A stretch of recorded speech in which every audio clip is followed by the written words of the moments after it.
Hürmetli vatandaşım, bugün kelleksiğimizle başlayımız. Kabahatlik düşkürüş başlandı. 100 milyar 590 milyon dolar Cungo'dan çıkıp gitti.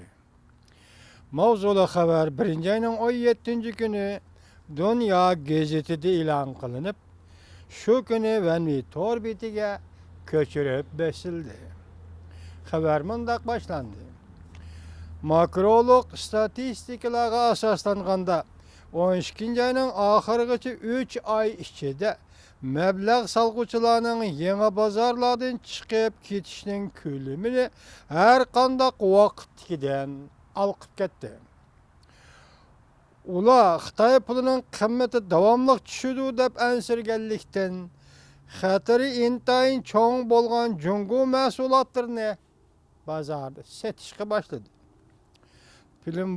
Filmborg agentliğinin iktisatşünas William Jackson'ның dokulatının məzmunuğa asaslanıp tarqatqan haberiga asaslanganda, ötken pəsildə tərəqqi qılıb atqan dövlətlərdən çıxıb ketken kapital 200 milyard 700 milyon dollarga yetip, bunun da Cungo'dan çıxıb ketken pulunun nisbeti faqat 12. aydıla ötken yılı məbləğ salğıçılar Cungo'dan 100 milyard 590 milyon dollarını çekindirip çıkıp gidip rekord yarattı.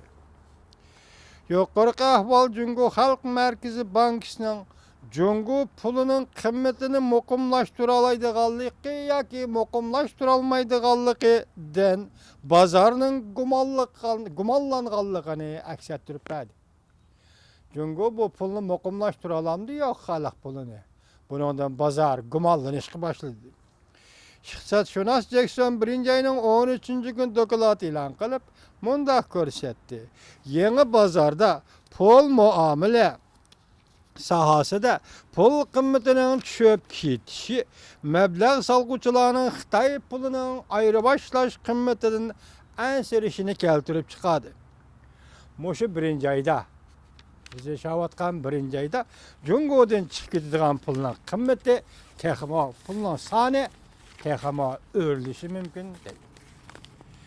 Amerika matbuatları Cungo iqtisadi karametinin zavalgı yüzden geldiğini körüp yettik dediği mavzuluk makale yukarıki söhbetimizge qoşumça halda bu makale 2015 yılı 12. ayının 24. günü Duvey Torbeti ilan kılıngan idi. Endi bugün növbet geldi. Bu makale bilen vatandaşlarımızı tanıştırımız. Makale mundaq başlangan. Merkezi hükümet yığını yapıldı. Amerika matbuatları mundaq hesapladı. Ya da Amerika matbuatları mundaq hesapladı. Cungo'nun iktisadi karametleri allaqaçan ayaklaştı.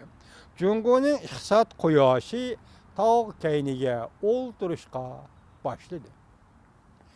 Amerika'da neşri kılınan Wall Kuchisi gazeti 12. ayının 21. günü Cungo karametinin ahırlışı. Ötken yılı 12. ayının 21. günü Cungo karametinin ahırlışı mavzuluk makale ilan kıldı.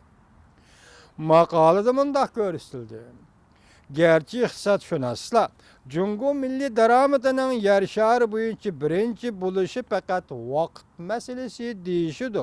Şundaq deyişsimi. Lekin men deydi makalenin avtori. Cungo iqtisadının kelgisiga ümitsiz qarayman. Avtor yana mundaq ko'rsatdi.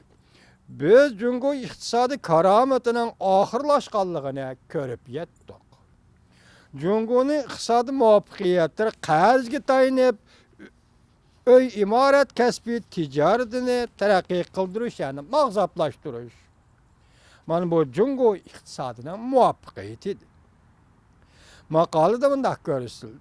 Cungo, Yaponiya ve Koriya devletlerini doğrap eksport tayinib memleketini qutuldurmoqchi bo'ldi. Ayni chaqlarda masalan 20. asrning 80. yillarda Yaponiya, Koriya qatorliq devletler faqat eksport tayinib devletini qutuldurmoqchi bo'lgan edi. Shu vaqtda Yaponiya iqtisodiyoti zo'r o'ngsizlik uchragan edi. Hozir deydiki Cungo mu Yaponiya şu vaxt Koreya devletlerinde olap, dorap fakat eksport Xitayını iqtisatını güllendirmekçi boldu idi. Lekin Cungo iqtisadining ko'lamlik nisbatni egallashı bir cheklashga aylanib qoldi. Cungoda iqtisodning ko'lamlik egallashı bir cheklashga aylanib qoldi.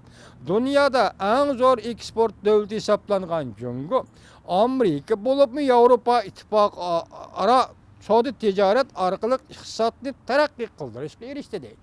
Mush kungacha obdan eksport qildi deydi Yevropaga, Amerikaga obdan eksport qildi. Bu eksport Xitoyning Cungo iqtisodni taraqqiy qildirdi deydi. Erishdi, taraqqiyotga erishdi. Iqtisodni ching tutib yangi tiplik yaratish, ya'ni yangi ijodiylik yaratish. Bu şoar iqtisod taraqqiyot yo'liga tushgan. Her qandaq 3-cü dünya ellari yoki yangi bozor tiplik davlatlarning har qandaq vaqtda tovlaydigan şoari bo'lib kelgan deydi.